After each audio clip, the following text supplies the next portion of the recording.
Ernie Parsons, having been found guilty by a jury of your peers. I didn't see any jury.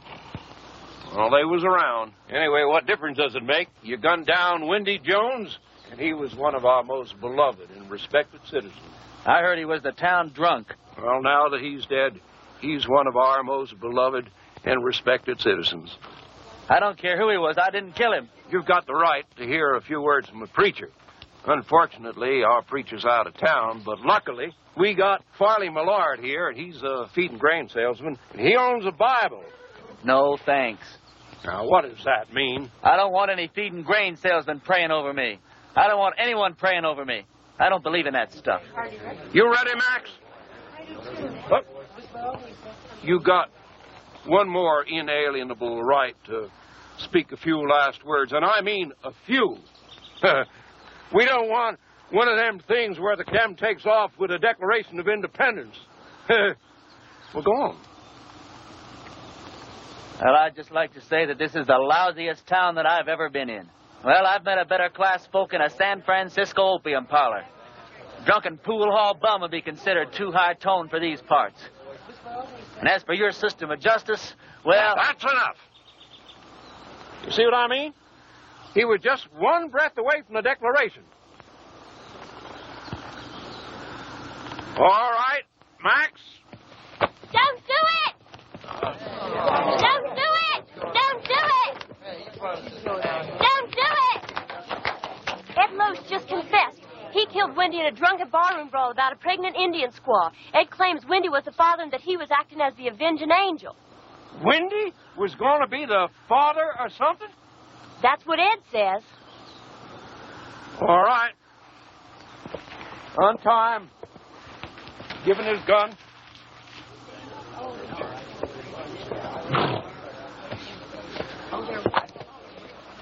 Now, that's the way out of town, son. Take it, keep on going, and don't you never come back. You heard her. I'm not guilty. Even so, we don't want no fast guns in this town. Fast guns right alongside with lepers in this law-abiding community. Can I ride back to town long enough to get some food? That's the way out, son. Don't press your luck.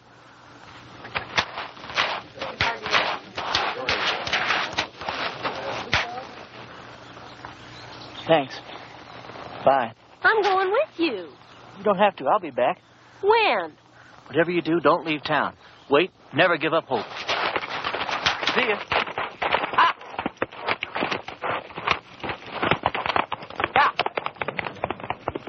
Well, if I'd have known he was going to act like that, I never would have lied for him. What? You would have never... What? I don't care. I thought he was cute. There ain't a man around here I'd have as a gift. And he took a bath every so often besides. After him!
Reverend Frank Fleming.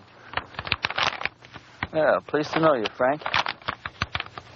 Dear Reverend, everybody in Castle Walk is real excited about you coming here. We ain't had a preacher here in over 3 years. When our last one left in such a hurry, he didn't even say goodbye. He was a pious man, but he had a yellow streak down his back. We're all looking forward to meeting you for the first time. We're all looking forward to meeting you for the first time? I don't know how long you'll be willing to stay, but you'll be welcome every minute of it.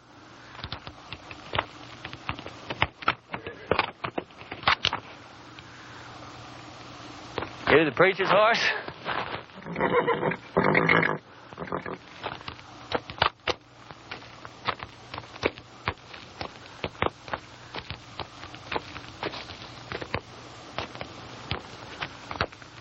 Let's see what you got, pal.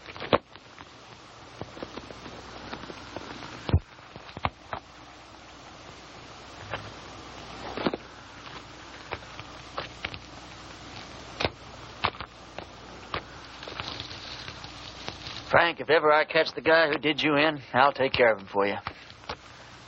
In the meantime, I'm going to need your clothes and your horse. I got a posse after me for something I didn't do.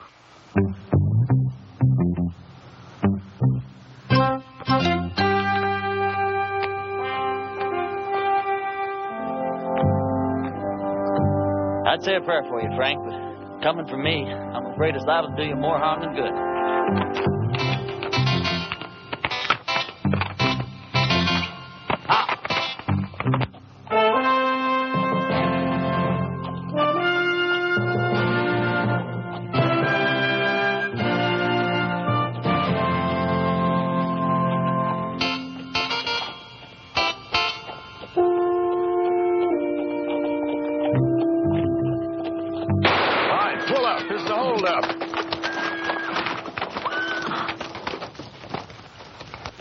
Preacher, Percy. Sorry about that there, Parson, but we're a little too far off to catch that there caller. Is there anything we can do for you, Reverend? Either of you boys ever heard of a town called Castle Walk?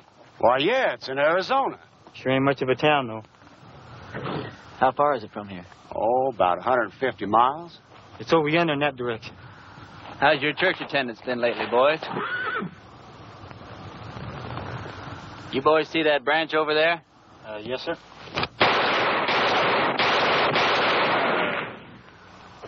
That was 4 for the Lord, boys. He loves you, but he hates your profession. Yeah, I can see how I would. I want you boys to go and sin no more. We surely won't, Parson. As soon as we can afford not to. Preacher, you being so good with that gun and all, how come you didn't just kill us as we was riding up here? Because you boys are children of the Lord, just as much as I am.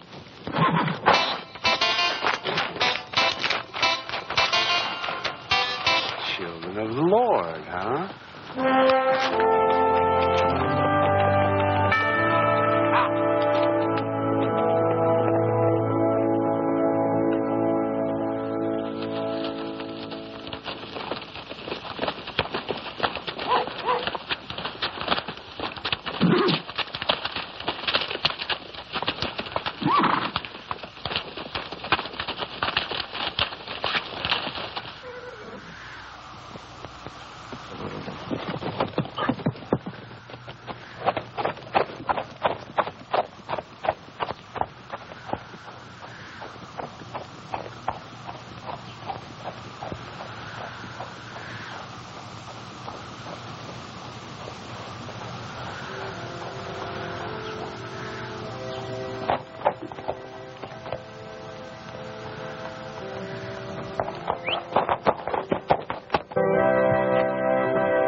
Sorry, Sadie.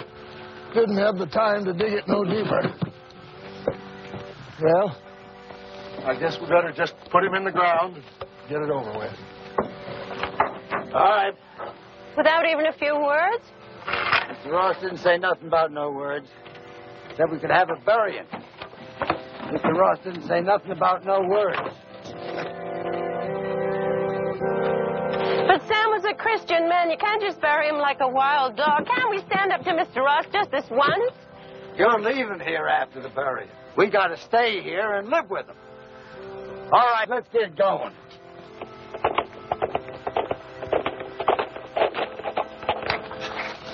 Wait a minute.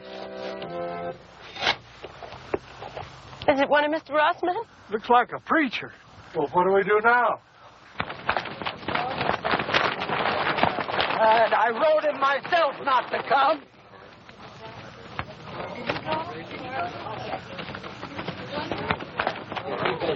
Thank God you're here, Reverend. I've got many receptions in my life, ma'am. Yours is almost unique. We were going to have to bury my husband without any proper words being said. But now that you're here... You, the Reverend Frank Fleming? That's right. I wrote you a letter telling you not to come. No, you wrote me a letter welcoming me to Castle Walk. I wrote you that letter. Yeah, but things changed. First, Mr. Ross said it was all right for us to have a preacher, and then Mr. Ross changed his mind. Gentlemen, what the hell is going on here? Reverend! Hell is a word that came straight from the Bible, folks. And all I know is we've got a heartbroken little widow here. You did say you were the widow? And these are my children.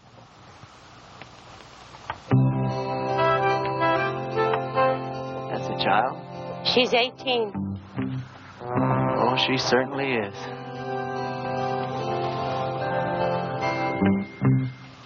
Well, first order of business as I see it is to get this poor man put decently into the ground. Oh, thank you, Reverend.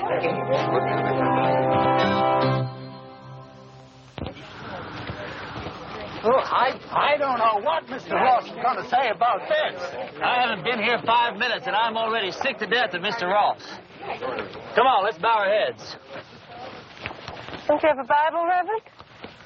Oh, I probably do in my saddlebag. Here, you can borrow mine, Reverend. The deceased was probably a simple man, so I'll just say a few simple words of my own, not bother to dip into the Bible today. As you all know, it's ashes to ashes and dust to dust, which may not sound like the best deal in the world, but it's the only deal you're ever going to get, so you might as well learn to live with it. I didn't know the late deceased, but some of the works he left behind are mighty impressive.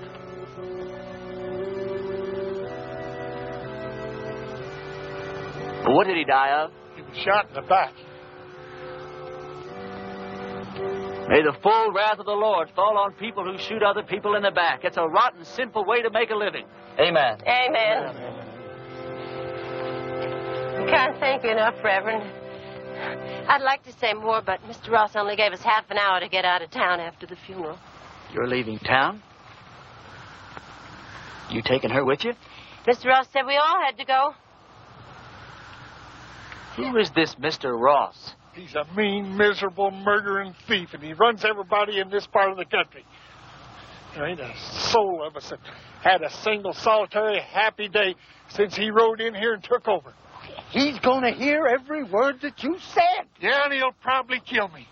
But at least I got to say something that should have been said before I die. Why is he running this woman out of town?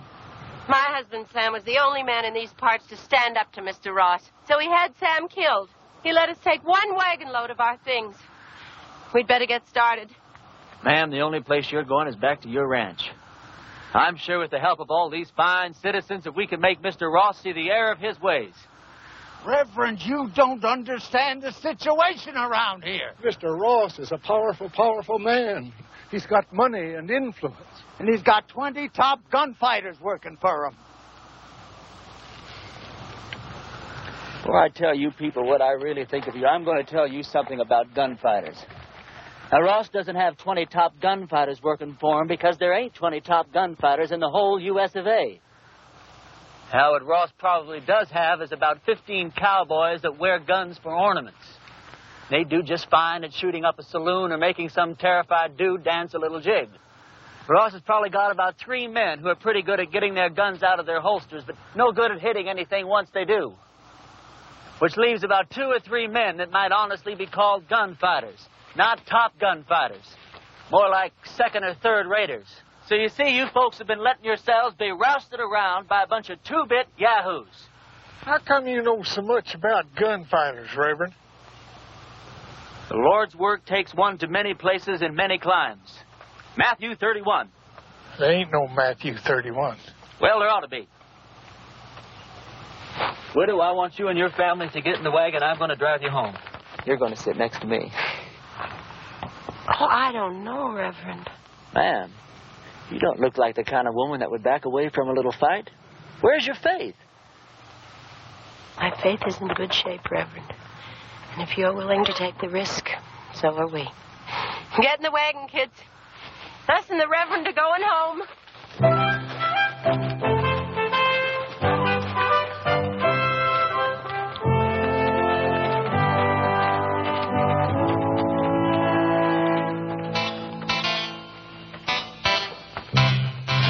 The lives of this family will be on your soul, Reverend. Reverend. Yeah. A couple of Ross's men are in town and they're pretty liquored up. That was their first mistake.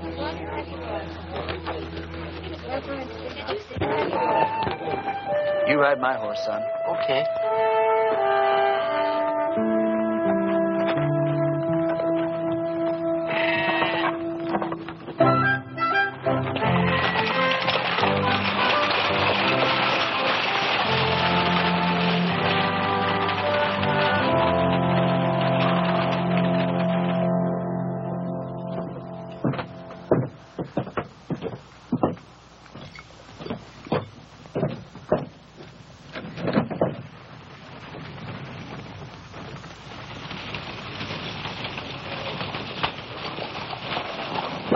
Hey, let's go have some fun.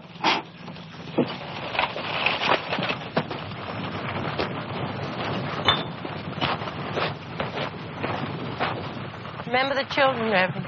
Those are just two of the cowboys, ma'am. Who? Where do you people think you're going? Where's the place that Ross would least like us to go? I'd say her ranch. Well, that's exactly where we're going. Wait till Mr. Ross hears about this. Mr. Ross is a skunk of doubtful parentage. Mr. Ross is so low he could walk under a rattlesnake's belly wearing a high hat. And that's what I think of Mr. Ross without ever having met the man. Now, that was indecisive, cowboy. Could have very easily cost you your all-important life.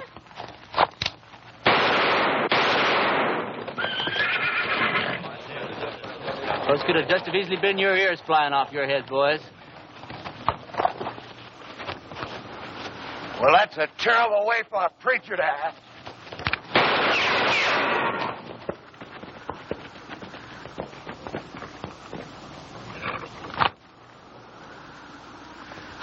The Lord wants someone to move. He wants them to move.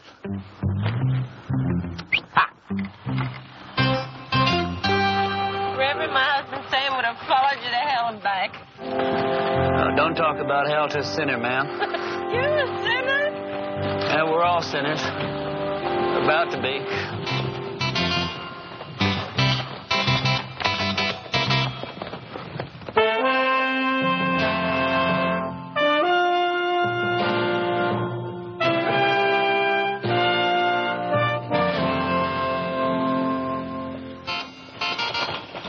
All right, kids, as soon as we stop, I want you to get the wagon unloaded. I want to get this family settled in before dark. You don't mind if I order your kids around a little, do you, ma'am?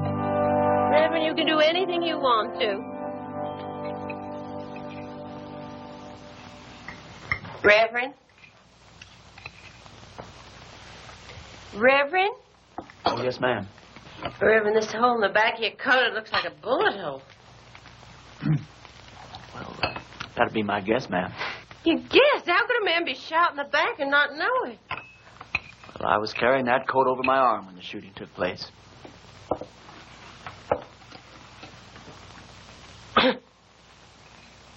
Well, tobacco's one of the Lord's works, too, ma'am. I'll get my things and fix your coat. Do you think Mr. Ross and his men are going to come down and get us tonight? No, not tonight, honey. I'd imagine that Sunday in church would be where he makes his first play. Aren't you scared at all? Oh, I'm scared, all right, Sally. But not the kind of scare that'd make me knuckle under to the likes of that Ross.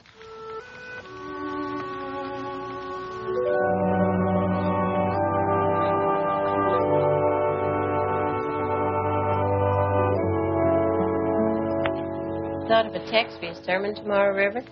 Tomorrow? Tomorrow's Sunday. I've lost all track of time the last few weeks. What do you think I ought to preach about? I thought you said the sin of cowardice. Yeah, that's not bad either. Thought you probably had some favorite passage from the Bible to illustrate your point. Oh, I do. Several of them, as a matter of fact. But what's your favorite passage from the Bible that would illustrate that point, man? I think it would be Luke 12. Christ says, "Do you think I have come to give peace on earth? I came to cast fire upon the earth, and wood it were already kindled." It says that in the Bible? Well, I told you, Luke 12. Oh, Luke 12. Yeah, that Luke, he really knew how to turn a phrase, didn't he?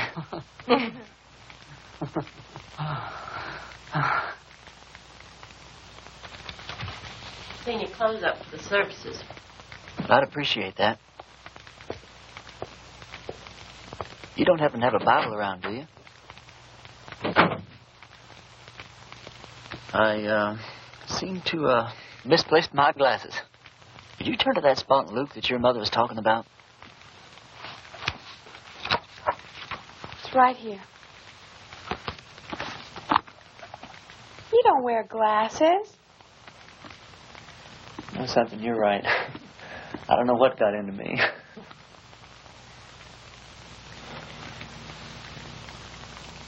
Well, good night.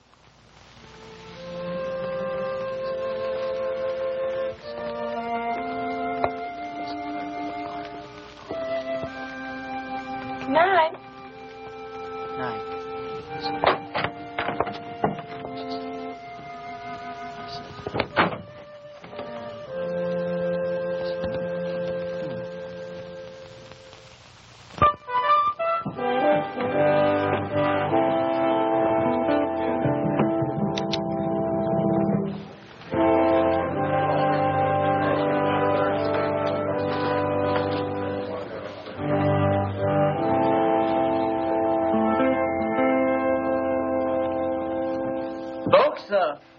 I'm going to read you from Matthew chapter 10 and verse 34. Although Luke says pretty much the same thing in his 12. Think not that I am come to send peace on earth. I came not to send peace, but a sword. Now, I don't know what that means to you, but I know what it means to me. It means that while God loves peace, when the occasion arises, He's not reluctant to use the sword. Matter of fact, when the occasion calls for it, He might become downright irritated if you don't use the sword, or the gun, or the rope, or whatever's handy.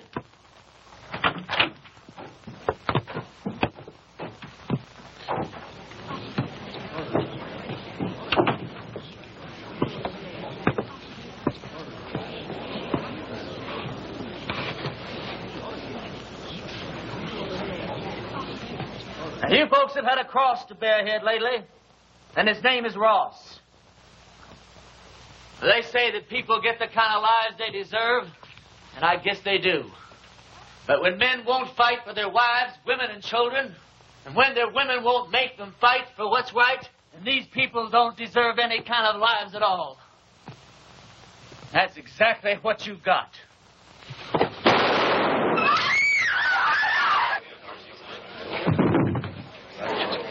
Get his gun.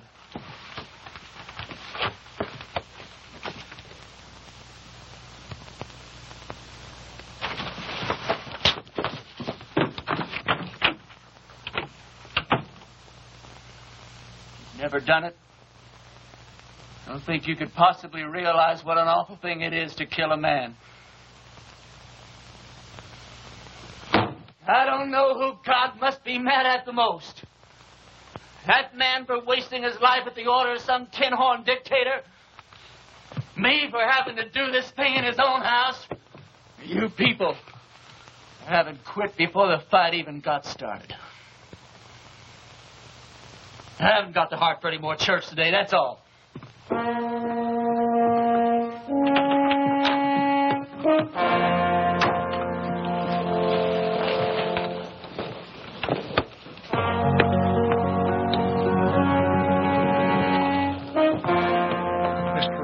couple of his men are outside. Take care of yourself, son. Every second.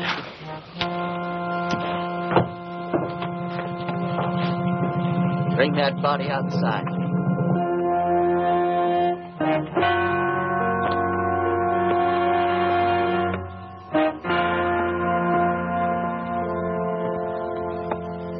You've had a couple of fun days here, preacher.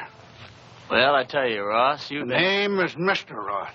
The name was Mr. Ross. Now, you hear me good, Ross. Either those two men go for their guns. I'm going to go for you first. I think I can take him, Mr. Ross. Don't think. Here's your chance, boys. Either you holding any grudges against him, draw on me, and I'll kill him for you. If we go together, we can get him. Before or after he killed me. You don't look all that fast to me. Shut up.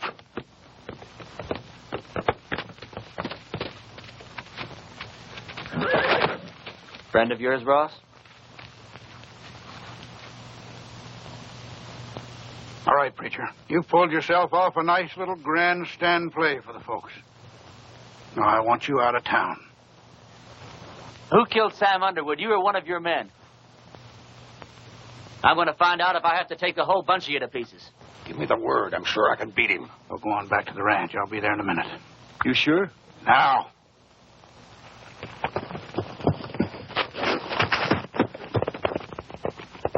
That's the way I like it.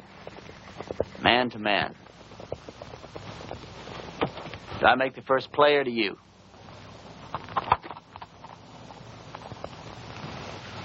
I just changed my mind, preacher. I don't want you out of town. I want you right here where I can get you anytime I want you. Service is next Sunday at 10 o'clock, and there's a 4-bit fine for being late.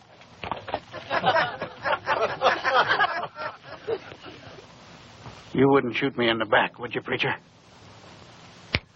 Like that.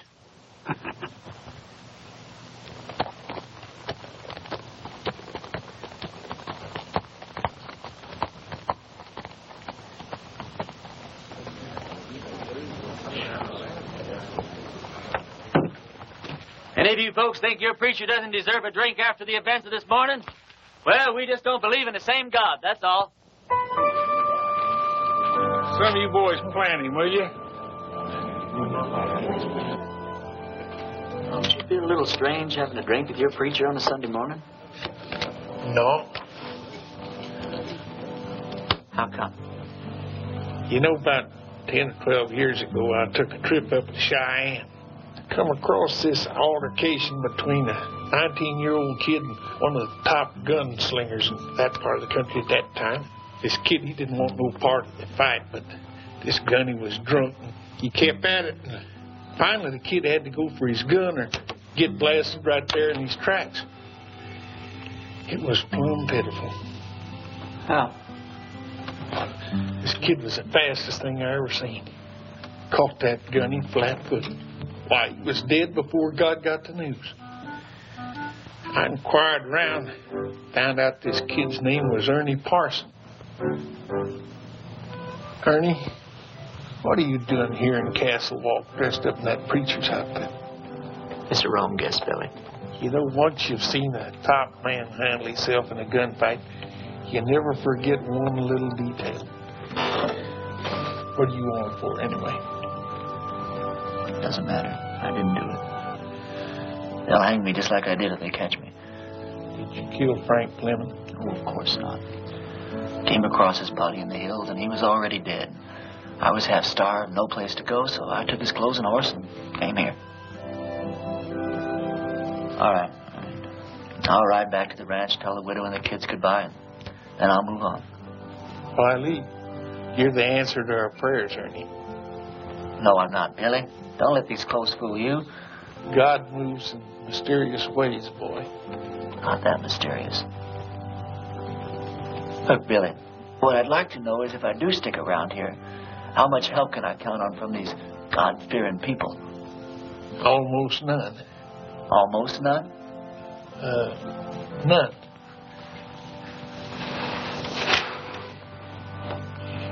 This is just God moving in his mysterious way to get me killed. God will smite the sinners of Castle Walk just as surely as he smote the Philistines. Smoke. For the time is at hand when you will hear of wars and rumors of wars. Be not afraid, for this must first take place. Nations will rise against nations, kingdoms against kingdoms. Not a head on your hair, or a hair on your head will perish. And I quote Luke chapter 21, verse... Luke chapter 21 and verse 23.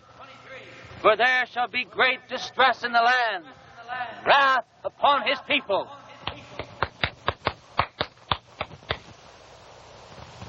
I brought you some lunch. I didn't know preachers had to practice. Well, it's either that or watch the collections fall off. Huh? Oh, that's a real bad joke I stole from the Methodists. Oh. Does your mother know you came out here alone? I don't know. Why? Well, you're a very attractive young girl. Almost too young, as a matter of fact. Most of the girls around here are married by the time they're 13 or 14. 13, huh? Well, I'll have to look into that. Why? They're the lucky ones.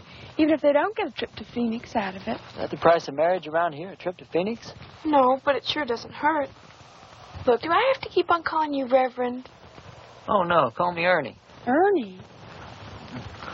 My full name's Frank Ernest Fleming. All my good friends, they call me Ernie.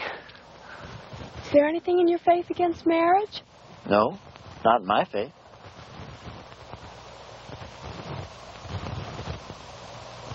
Look, Sally, sit down. This conversation isn't going in exactly the direction I planned. I mean, you know, marriage is just fine. I was real glad that my parents believed in it. But, well, there's other things, too.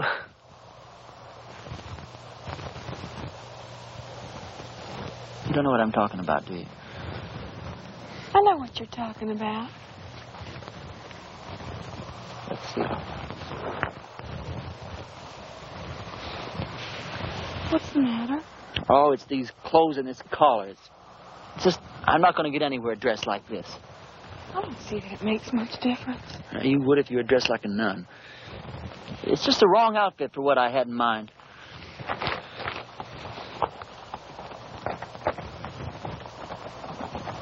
Hey, preacher! I got to talk to you! Hi, Sal. Hi. It's real important.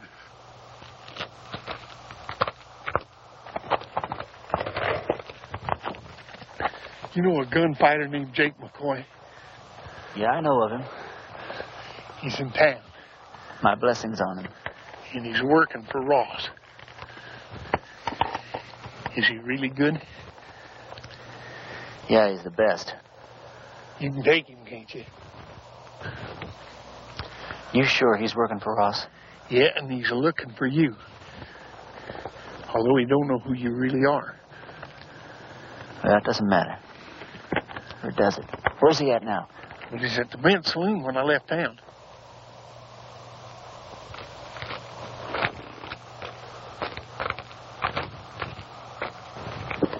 You're going to have to ride back to the ranch alone. We didn't get very much accomplished today, did we?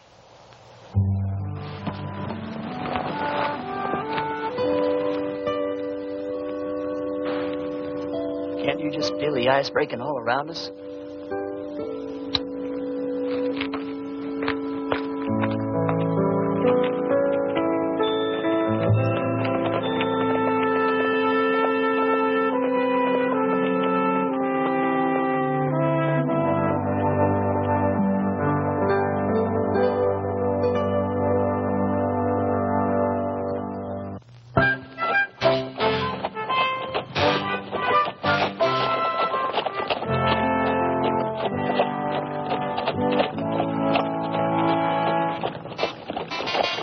Well, this is your last chance to ride on out of here. Forget about the whole thing. I can't. I don't know why, Billy, but I just can't.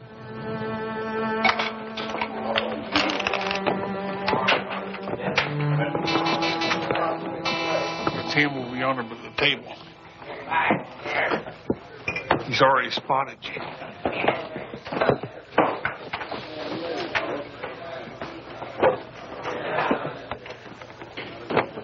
Hello, Jake.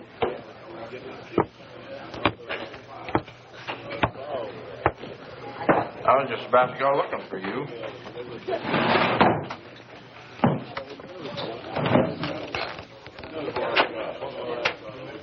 You ever run into Ernie Parsons anymore?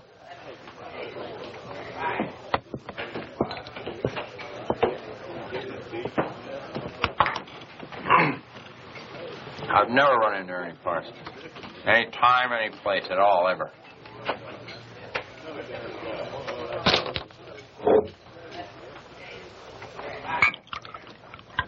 You have now.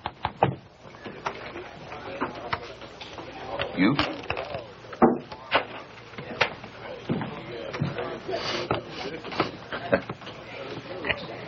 You going to the church? Into hiding for the winter. Oh. I always heard you were kind of smart. I never heard that about you.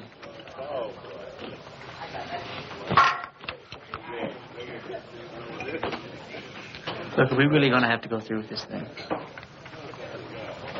I got $1,000 in my pocket.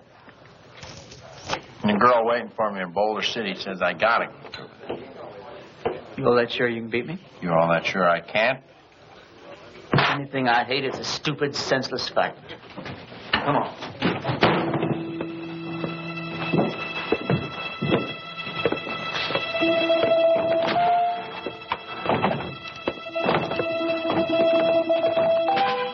Well, how do you want to do this? Billy, when we get in position, flip a coin. When it hits the ground, we go for our guns, all right? All right. Jake, one of us is going to die, and it's not going to prove a thing. Sure it is, Ernie. It's going to prove which one of us is a fool to call himself a gunfighter.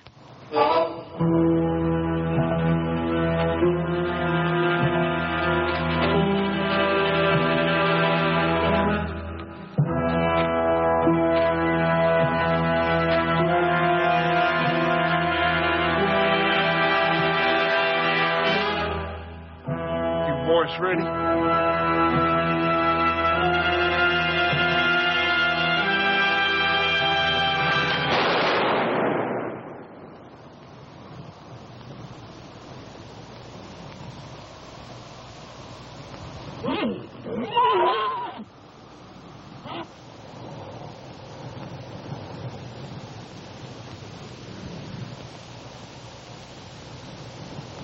Are you hit? You?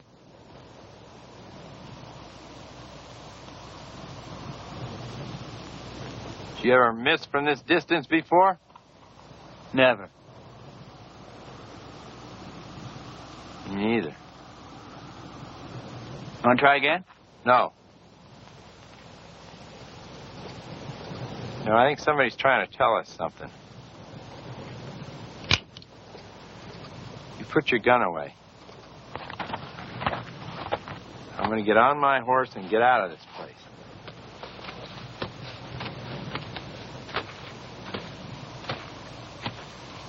I beat you. You know that, don't you?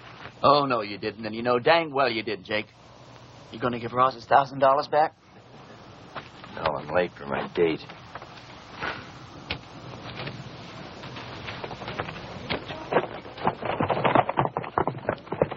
You folks see those bullets hit? I don't think it hit anywhere, Reverend. That's just plain silly.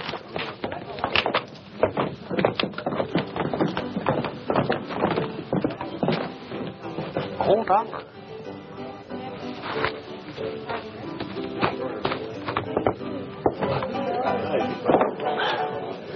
This is how those stupid legends get started. Jake and I have an off day in a gunfight. Miss each other. Wish there could be 1,000 explanations. Just because a bunch of rummies standing around don't see where the bullets hit. All of a sudden, you've got the miracle of Castle Wolf. how this whole miserable little town's going to think that God's on their side. Well, you got me convinced, son. But somehow or other, just hardly believe that you convince yourself. Now, let me point out a couple of things to you. Like what? Well, for instance, you're back yonder in that town and they're about to hang you. And right at the last minute, in rides this gal and saves your neck. She and I've been fooling around a little bit. All right. Well, then you're out there in the brush. Posses are chasing you. Then all of a sudden you come across this here preacher's body. You find this letter that brings you right here to this here town. It's supposed to lead him. Yeah, but you was the one that wound up here. Right here where you're needed more than anybody's ever been needed before. Now, do all this make you want to stop and think just a little bit, boy? No. I don't want to talk about it.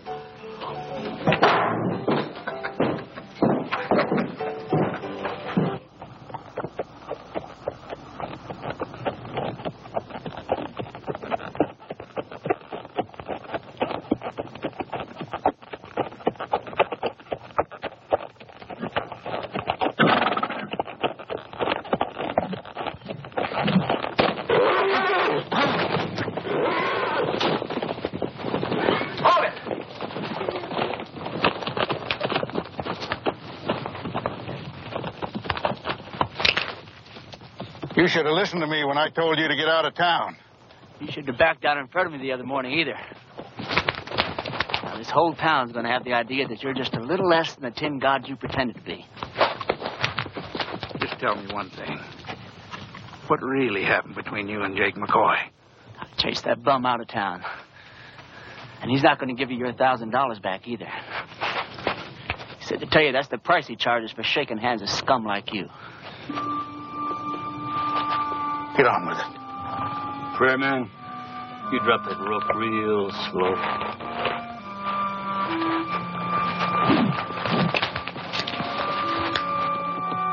Drop it.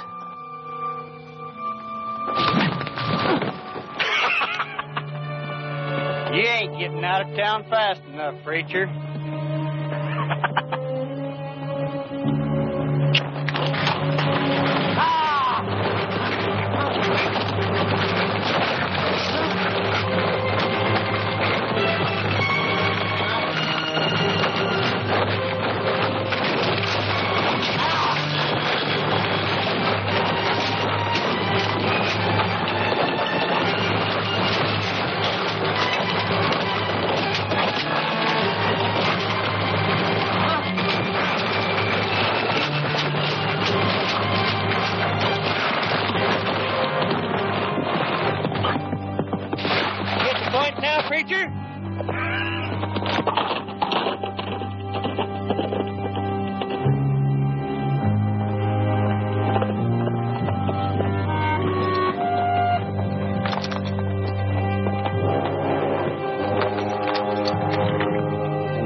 Bunkhouse of our ranch. I thought it would scare the kids if they saw you like this. How'd you find me? When you didn't come home last night, I set out to look for you.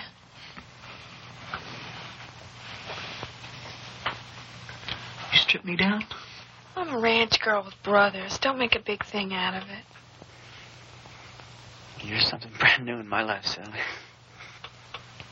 Are you strong enough to get up and get dressed and get out of here? Doesn't matter whether I am or not, I've got to do it. You turn your back, Sal. I'm not as advanced in my thinking as you are. Will I ever see you again? Sure, why not? I'm not going far. Well, you have to. When they don't get your body, Mr. Ross will never stop until they find you. Yeah, and this is the first place he'll look. I want you and the kids to go out and dig a grave. Put some kind of a marker on it with my name. Tell Ross you found my body and buried it in the hills. Can I turn around now? Sure. Sally, I don't want anyone to know that I'm alive. I want it to come as a horrible shock to Ross. I want to start giving him trouble in ways he never dreamed of. I'm going to need plenty of food, water, and ammunition. I'll get you everything you need. Where will you go? I'll hide out in the hills for a while. Well, Ernie, in this part of the country, if a girl undresses a man, it's customary for the man to make an honest woman out of her.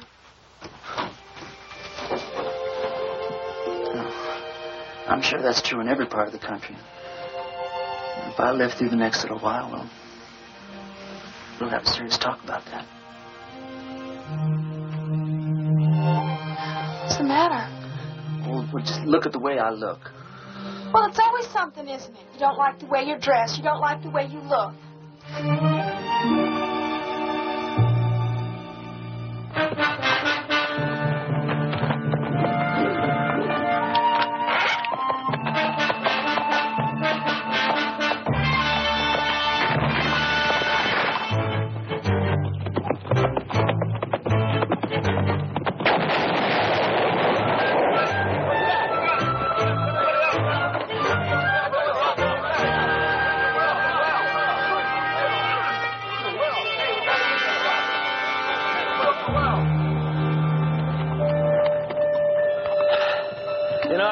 There's a bunch of outlaws operating up in these hills.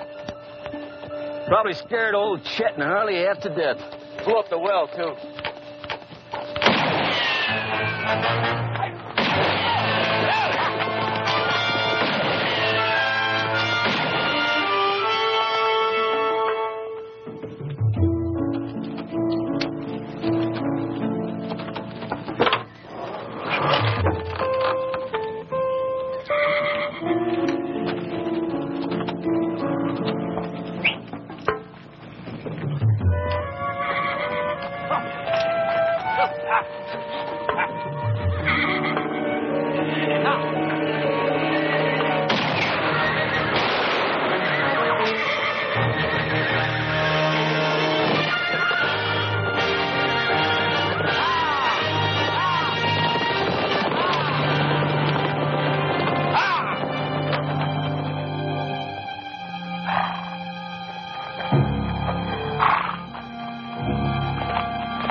There must have been 15 or 16 of them. Maybe there weren't nobody there at all. What do you mean? Dragging a preacher through the cactus. Them people don't have to stay dead unless they want to. Everybody in town keeps talking about the preacher's ghost riding through the hills and shooting at every one of Ross's men that sticks his head up. I keep telling them it's the whole doggone idea of ghosts to get Sally, didn't you tell Billy? You told me not to tell anyone. Billy, I'm sorry. It's sure good to see you alive, boy. Are you sure it's safe for you down here? Honey, it's been a long time since I've been safe anywhere. Lately, it's been getting worse. Isn't tomorrow Sunday? It sure is. Billy, I want you to ride into town and tell everyone that we're having church services tomorrow morning at 10. I'll do it right now.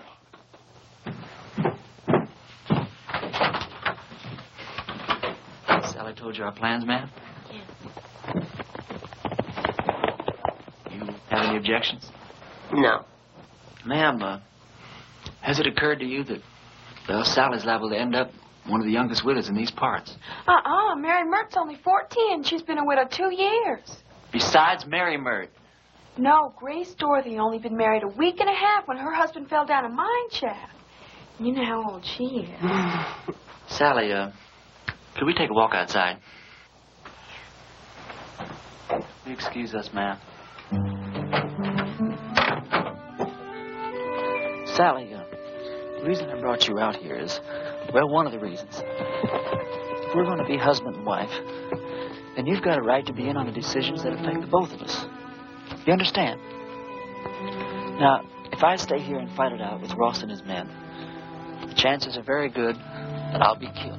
But on the other hand, we could leave here tonight, get married the very first town we come to, go someplace we both like and settle down and just have a wonderful life for ourselves. It's all up to you, Sally. You just say the word. Well, Mom always said never throw yourself in between a man and what he thinks he's got to do. Well, I won't kid you, Sally. I'm a little disappointed in that answer. No, it's all right. I got the strangest feeling that I've been pointed straight toward this shootout ever since the day I was born. There wasn't a thing in the world I could do about it. Billy says it's God moving in his mysterious way. Me? Well, I just don't know. You very religious, Sally? Why do men have to talk and talk? Can't you be quiet and get on with what you're supposed to be doing? Yes, ma'am.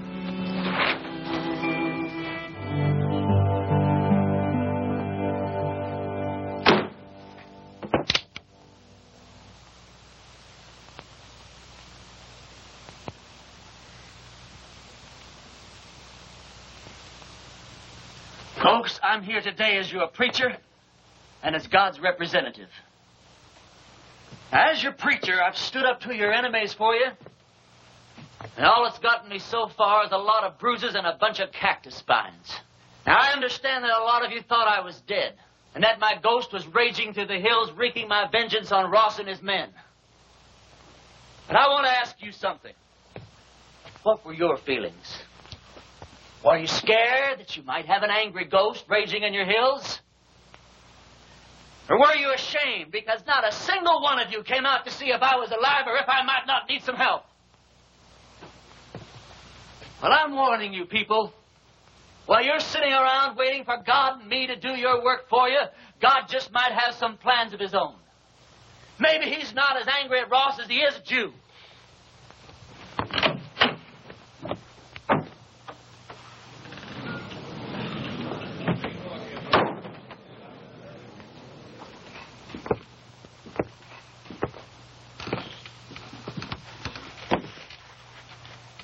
I'm not armed. Billy, go outside. Take a look around. I came alone. Go on, Billy. I just thought it was time that all this foolishness came to an end.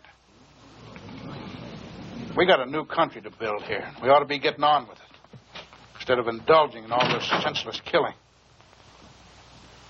I won't deny that you've hurt me since you've been here. Several of my men have been killed or wounded.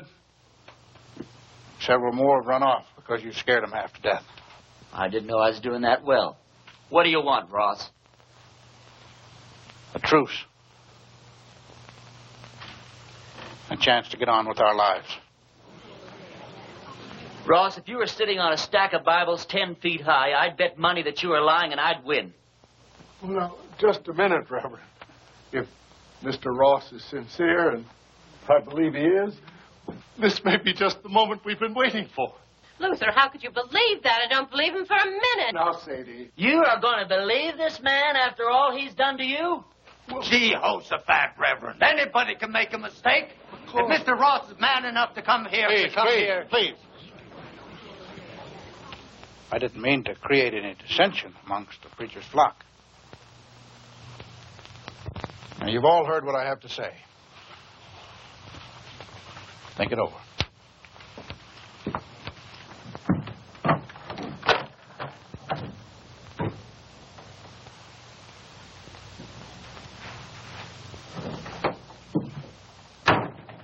Well, I think we ought to accept the proposition. Oh, I think you're right.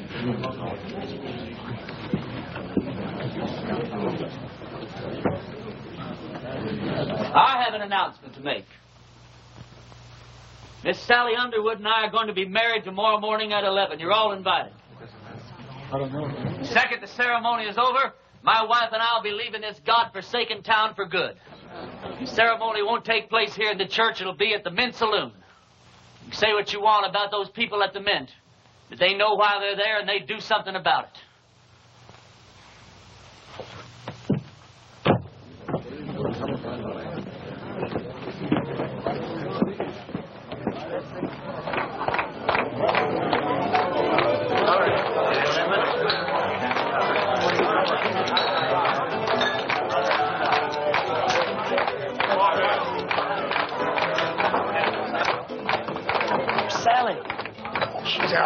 Getting dressed. Her mama's with her. Can't take all day with this thing. What's your rush, boy? One of my feelings, and I'm never wrong, that I should get out of this place. When did you say that? Huh? Oh, nothing. Hey, yonder she comes down.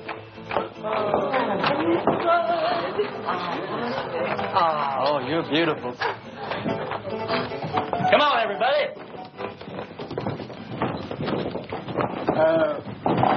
Don't you get the feeling that maybe something's missing here? I mean, who's going to perform the ceremony? You're the only preacher around here. Well, I don't know of any law that says I can't delegate my otherworldly powers. You marry us, Billy. Yes, Billy. I don't know about the legality of all this. Oh, never mind the legality. It's the spirit that counts. Well, now, I take Sally to be my wedded wife. You go on from there. Well, dearly beloved, we are gathered here today to unite this couple in holy... What's that? Reverend, you were right. Ross and his men have bypassed the town, and they're circling around, and they're coming in that way. Please let us down again. Hold it down, hold it down. How many men? I counted 14, including Ross. How long before they get here? Not more than 5 minutes. Well, 5 minutes is plenty of time. Go on with what you were saying, Billy. I'll have to get ready for Ross, otherwise I won't stand a chance. We'll have to finish this thing later. All right, folks, this is it. Now you see how much his word means. Ross and his men are coming into town for just one reason, to get me. Because he knows if he kills me, there won't be enough fight left in the rest of you to hold off a bunch of sick old ladies. This thing works two ways. Now, if I can get Ross first, then his men won't have any reason to go on with the fight. So all I'll need is some of you to keep his men pinned down while I take care of Ross.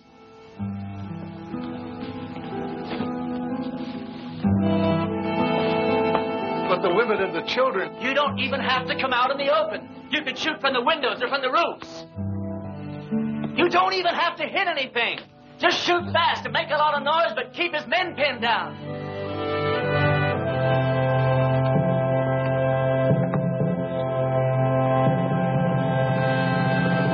Believe it, Reverend, I'm with you. Give Ma and me a couple of rifles. Well, you said we didn't have to hit anything, just make a lot of noise. You don't think I'd take a chance with you, do you? Come on, Billy. Give me the keys to the hardware store. Barbershop. I don't hate you people. I guess you just can't help the way you are. Well, I ain't gonna be that easy on you. Ernie, there's something else that you ought to know about. I'd have told you sooner, but, well, I didn't want to spoil the wedding. Now, that sheriff that wanted to hang you, he's here in town. Where? Over at my place. I told him I was the sheriff here. It's one that I got off our last late sheriff. Anyhow, I told him if he'd wait there while I'd round you up and bring you into him. How'd he find me? Oh, him and that posse come across Frank Fleming's body. One of them old boys knew Frank. They figured that you'd switch clothes with him. Well, if he wants me, he's just going to have to get in line behind Ross and those other 13 men. You take the barbershop. Ernie, when this thing's over with, though, you got to get out of town. That's all there is to it. Billy, what the hell makes you think we're going to live through this thing?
preacher.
You all right? Barely. Listen, all you Ross's men. Ross is dead. And anyone who keeps on fighting is going to have to stand trial. How do we know he's dead? Because I'm alive. All right. You heard the man. The sheriff's going to be down here to find out what this is all about. Yeah, I know. Billy, get my horse and meet me out back, huh?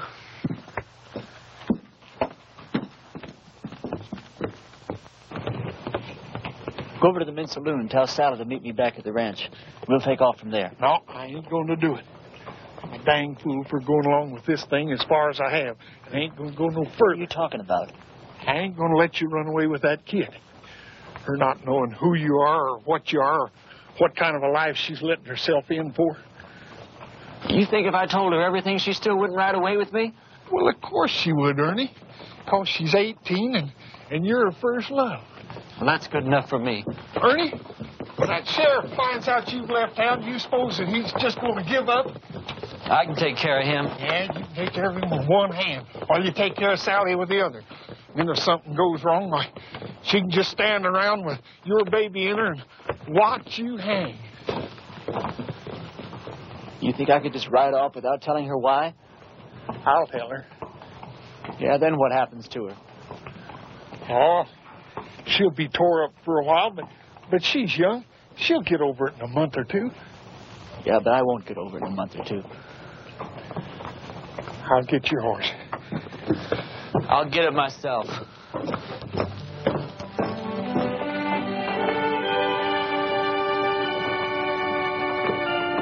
Ernie,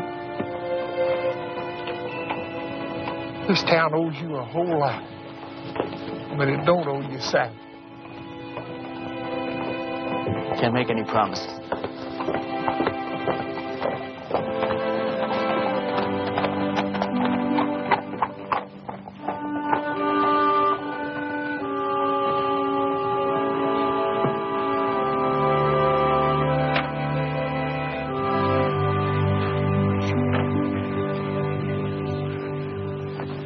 He's all right. He's not hurt, and he'll be here any minute. Damn it, Billy. You're right.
Blessings on you, Well, Reverend. thank you.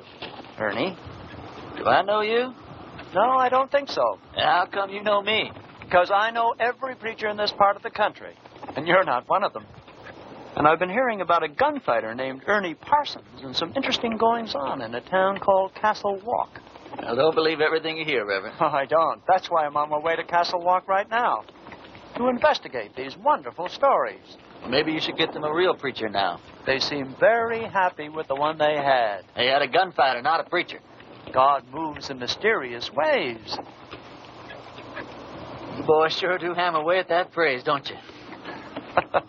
You really going to Castle Walk? I sure am. When you get there, would you give these to a girl named Sally Underwood? Tell her they're just from an unknown admirer that thinks certain girls should have a trip to Phoenix, even if they don't get married. All right. Ernie, did you ever think that the things that happened to you in Castle Walk might be your call to the kind of work you've been destined to do? Reverend, I didn't solve the problems of Castle Walk by praying them away. I did it the way I always do, with a gun. Did you ever hear of a call coming that way? But you left it a better place than it was when you arrived. You're a nice guy, Reverend. No thanks. I'll be seeing you, Ernie.